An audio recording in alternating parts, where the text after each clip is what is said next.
Brought to you by My 11 Circle. Win first prize SUV car. Download the app now.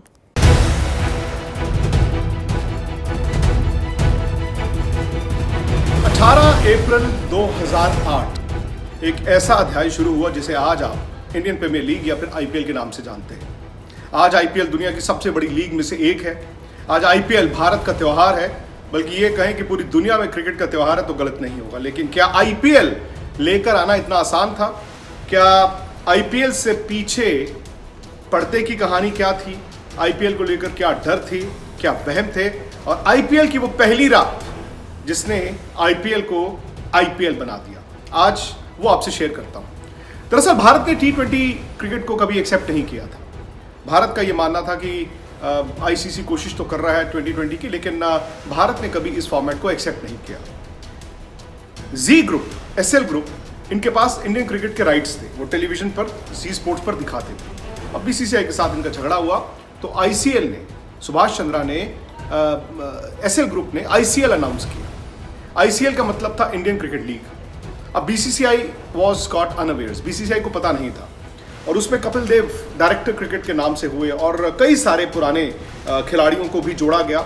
1983 world cup जीतने वाली team के कई खिलाड़ी थे, मदन लाल थे, संदीप पाटिल थे, अशोक मल्होत्रा भी थे। तो कई सारे ऐसे पुराने खिलाड़ियों को कोचेस के तौर पर लगाया गया और साइन किया गया बड़े बड़े प्लेयर्स को, उसमें ब्रायन लारा भी थे। तो जब आईसीएल का ऐलान हुआ तो बीसीसीआई सख्ते में आ गया।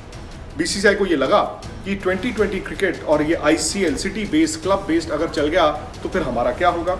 हालांकि पर्दे के पीछे की कहानी ये है कि तकरीबन 15 साल से अरुण लाल, भारत के पूर्व सलामी बल्लेबाज थे, अरुण लाल और ललित मोदी, ये मिलकर एक सिटी बेस्ड लीग के बारे में सोच तो रहे थे, लेकिन किसी ने उसको इतना सीरियसली लिया नहीं। खैर, प्रोजेक्ट्स बने, प्रोजेक्ट्स डस्टबिन में गए। लेकिन जैसे ही आईसीएल 2007 के एंड में होने का ऐलान हो गया तो बीसीसीआई सख्ते में आ गया। मुझे याद है वर्ल्ड T20 जब सितंबर 2007 में हुआ था, जिसमें धोनी कप्तान बनकर गए थे, उससे पहले तो भारत उस टूर्नामेंट में टीम भेजने के लिए तैयार ही नहीं था। बीसीसीआई ने कहा ये जोकर क्रिकेट हम भेजेंगे ही नहीं। खैर, वाइजर सेंस प्रिवेल्ड और भारत ने वहां टीम भेजी। लेकिन उससे ठीक पहले भारत का इंग्लैंड का दौरा था, और ये वो वक्त था जब आईसीएल की अनाउंसमेंट हो चुकी थी और लोग काफ़ी क्यूरियस थे इंडिया में कि भाई ये 2020 क्रिकेट, ये आईसीएल, ये क्या होगा। मुझे याद है जब भारत की टीम इंग्लैंड का दौरा खत्म करके इंडिया आई, मतलब वनडे मैचेस खत्म हुए, पहले टेस्ट मैचेस, फिर वनडे मैचेस, और उसके बाद दिल्ली में एक 5 स्टार होटल में एक अनाउंसमेंट के तौर पर मीडिया को बुलाया गया कि जी हम एक लीग की अनाउंसमेंट कर रहे हैं। तब तक आईसीएल अनाउंस हो चुका था और आईसीएल उसके 3 महीने 4 महीने बाद शुरू होना था। तो इसमें बड़े बड़े खिलाड़ियों को बुलाया गया। राहुल द्रविड़ भारत के कप्तान थे, अनिल कुंबले थे, सचिन तेंदुलकर थे, सौरव गांगुली भी थे। इन सबको बुलाया गया और स्टेज पर एक तरह से इन सबको खड़ा करके बीसीसीआई ने अनाउंस किया कि भाई हम भी आईपीएल लेकर आएंगे अगले साल। वो कहते हैं ना, to trying steal the thunder. और बड़े उस वक्त वेग सा प्रोजेक्ट अनाउंस हुआ। और मुझे याद है कि होटल से एयरपोर्ट मैं दादा को ड्रॉप करने गया और दादा से मैंने बात की। मैंने कहा, दादा आपको लगता है कि ये 2020 क्रिकेट और ये आईपीएल चलेगा? उन्होंने कहा मुश्किल है यार, इतना पैसा कहाँ से आएगा? अनाउंसमेंट तो हो गए पर पैसा कहाँ से आएगा? लेकिन देखिए, 15 दिन बाद भारत वर्ल्ड T20 चैंपियन हो गया। अचानक से 2020 में हमें लगा कि यार ये तो फ्यूचर है। आपके यंग सितारे बड़े बड़े बन गए, दुनिया भर में बन गए, इंडिया में बन गए। तो फिर आईपीएल फर्म होता गया। अब आईपीएल के लिए ललित मोदी ने पहले तो पूरा प्रोजेक्ट बनाया कि 8 टीमें होंगी, सिटी बेस्ड होंगी, और जब टीमों की ऑप्शन होनी थी तो उसमें बड़े बड़े नाम आए। किसी ने सोचा नहीं था कि उसमें मुकेश अंबानी आएंगे, उसमें शाहरुख खान एक टीम लेंगे, उसमें विजय माल्या टीम लेंगे, प्रीति जिंटा टीम लेंगी। तो कई बड़े बड़े नाम आ गए उसमें टीम लेने के लिए। एन श्रीनिवासन ने चेन्नई सुपर किंग्स ली, तो वो हो गया। उसके बाद उन्होंने एक ऑक्शन बनाया गया और तब तक भी लोगों को पता नहीं था कि क्या होगा। और इस दौरान आईसीएल की टेलीकास्ट होनी शुरू हो गई। आईसीएल की टेलीकास्ट होनी शुरू हो गई। भारत की टीम ऑस्ट्रेलिया चली गई। वो दौरा बड़ा कंट्रोवर्शियल दौरा था, जिसमें मंकी गेट भी हुआ। फिर भारत पर्थ टेस्ट मैच जीता और फिर भारत सीबी सीरीज जीतकर जब वापस आया, और क्रिकेट जो था वो अपने शबाब में था। क्रिकेट उस वक्त लोग पागल हो गए। और मुझे याद है कि जब भारत की टीम ऑस्ट्रेलिया में थी तो ऑक्शन इंडिया में हो रही थी, और जब ऑक्शन हो रही थी किसी ने सोचा नहीं था कि $1 मिलियन, $1.5 मिलियन इस तरह से खिलाड़ी 10 करोड़ 12 करोड़ में बिकेंगे। ये फिनोमिनल था। मजे की बात देखिए कि शाहरुख खान की टीम कोलकाता नाइट राइडर्स, उन्होंने सौरव गांगुली को कप्तान बनाया था और उसी टीम में रिकी पॉन्टिंग को चुना गया। अब रिकी पॉन्टिंग मंकी गेट में सेंट्रल फिगर थे। रिकी पॉन्टिंग और भारत का जब वो उस वक्त रिश्ता था वो बहुत ज्यादा तनाव का था। भारत के प्लेयर उनको पसंद नहीं करते थे, लेकिन एक ही टीम में सौरव गांगुली और रिकी पॉन्टिंग एक साथ चुने गए। तो ये टीमें बढ़ गई। जो बड़े बड़े खिलाड़ी थे, सचिन तेंदुलकर, राहुल द्रविड़, सौरव गांगुली, वीवीएस लक्ष्मण, ये अपने अपने शहरों के साथी रहे, युवराज सिंह। उसके बाद टीमें बनी। अब टीमें बनती रही, पैसे की बात होती रही, बड़े बड़े ओनर्स भी आ गए, स्पॉन्सर्स भी आगे आने शुरू हुए, लेकिन क्या पब्लिक उसको एक्सेप्ट करेगी? 1.5 महीना क्या आप और हम रात 8 बजे ये मैच देखेंगे? लोगों ने कहा कि भाई देखो, क्लब कल्चर तो इंडिया में है नहीं। हालांकि यूरोपियन सॉकर अगर आप देखें, वहाँ पर इतने साल से यूरोपियन सॉकर है या पूरी दुनिया की सॉकर देखें तो वो क्लब बेस्ड ही होती थी। तो उस हिसाब से इसको बनाया तो क्या। ललित मोदी ने मेहनत बहुत मेहनत की। वो कहते हैं ना, निटी ग्रिटी, माइक्रो और मैक्रो पर जुड़ते रहे। वो सब कुछ उन्होंने खुद किया। प्लेयर पूरी दुनिया के यहाँ पर आए, बड़ा पैसा था, और विदेशी प्लेयर जो कि भारत को इतना अच्छा नहीं समझते थे, वो भारत की तारीफें गानी उन्होंने शुरू कर दी। अब आईपीएल शुरू होने से 3-4 दिन पहले की बात है, बीसीसीआई इस बात को समझता था कि भारत का जो मीडिया है, अखबार और इलेक्ट्रॉनिक मीडिया, ये बड़ा ज़रूरी है, क्योंकि सोनी के पास राइट्स तो चले गए, मैच तो टेलीकास्ट होंगे, लेकिन क्या इतना हाइप बनेगा इस आईपीएल को लेकर? तो टीवी चैनल्स के साथ बीसीसीआई और आईपीएल की लड़ाई हुई। आईपीएल ने कहा कि भाई आप तो फुटेज टेलीकास्ट ही नहीं कर सकते, आपको हम फुटेज देंगे ही नहीं। और टीवी चैनल्स ने कहा फिर हम आईपीएल दिखाएंगे ही नहीं, आईपीएल की खबर ही नहीं होगी। और जैसे मैंने कहा, उस वक्त क्रिकेट का जो क्रेज था वो सर पर था। 18 अप्रैल को ये आईपीएल शुरू होनी थी और 17 अप्रैल की रात तक न्यूज चैनल्स ने और मीडिया ने आईपीएल को बॉयकॉट किया हुआ था कि हम आईपीएल की न्यूज कैरी नहीं करेंगे। आपको जानकर हैरानी होगी, क्योंकि चूंकि मैं खुद उस मीटिंग्स में इन्वॉल्व था।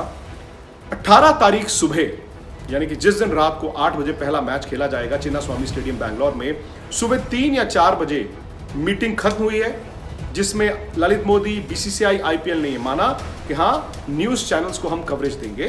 न्यूज चैनल्स एक पैमाने के अंदर इसको कवर कर सकते हैं। अब वो दिन भर में एक्साइटमेंट बनती रही। और पहला मैच आपको याद है, बड़ा ऐतिहासिक मैच था। शायद वो एक मैच ना होता, ब्रेंडन मैकलम की वो एक पारी ना होती, तो शायद आज आईपीएल इतना बड़ा नहीं होता। चिन्नास्वामी स्टेडियम बैंगलोर में मैच है, बैंगलोर और कोलकाता का। बैंगलोर के कप्तान राहुल द्रविड़ हैं और सौरव गांगुली कप्तान हैं कोलकाता के। पहले कोलकाता की बैटिंग आती है, सौरव गांगुली और ब्रेंडन मैकलम ओपन करने जाते हैं। और ब्रेंडन मैकलम तब तक दुनिया के टॉप प्लेयर्स में से नहीं गिने जाते थे। नंबर 3 बैटिंग करने आना है रिकी पॉन्टिंग ने, तो ज्यादातर लोगों का जो ध्यान था वो सौरव गांगुली और रिकी पॉन्टिंग पर था। ये वो वक्त तक है, पहले आईपीएल में तो पाकिस्तानी प्लेयर्स भी आए थे। सौरव गांगुली ने 10 रन बनाए, लेकिन ब्रेंडन मैकलम ने आगाज इस तरह से किया कि वो बस पटाखे ही फोड़ते रहे। कोलकाता ने 222 रन बनाए, जिसमें से 158 रन अकेले ब्रेंडन मैकलम ने बनाए। 10 रन दादा के थे, 20 रन रिकी पॉन्टिंग के थे, और ब्रेंडन मैकलम ने 10 चौके मारे, 13 छक्के मारे, और वो पारी आज भी अगर आप देखें रोंगटे खड़े हो जाते हैं।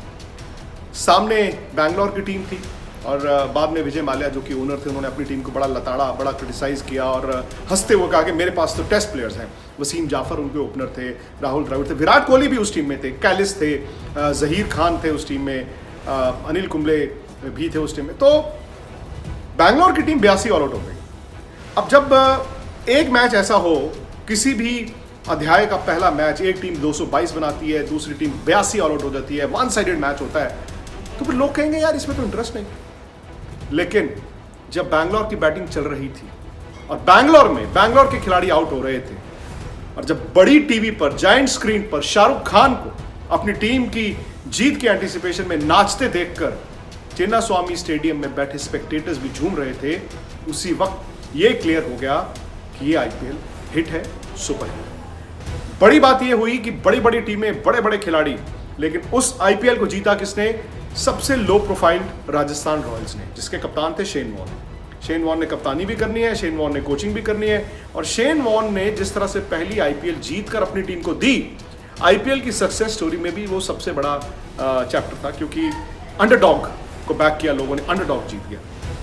लेकिन एक बात तय है कि आईपीएल जब ये दिन आते हैं, सबसे पहले मैच को याद किया जाता है, ब्रेंडन मैकलम की उस पारी को याद किया जाता है, और शायद ललित मोदी को भी आपको सराहना करनी होगी। हालांकि वो 2010 के बाद उनको हटाया गया आईपीएल कमिश्नर, उसके बाद वो इंग्लैंड चले गए, भगौड़े हो गए, वो कभी भारत वापस नहीं आए।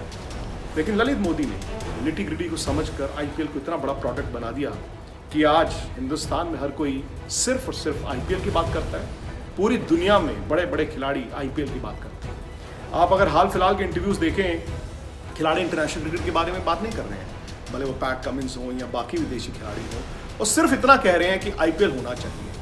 तो इससे आप अंदाजा लगा सकते हैं आईपीएल, इंडियन प्रीमियर लीग, किस तरह से न सिर्फ हिंदुस्तान बल्कि पूरी दुनिया का क्रिकेट त्योहार है। मैच से जुड़े आपके हर सवाल का हम देंगे जवाब। जानने के लिए हर update, live analysis, special interviews, download कीजिए स्पोर्ट्स तक ऐप।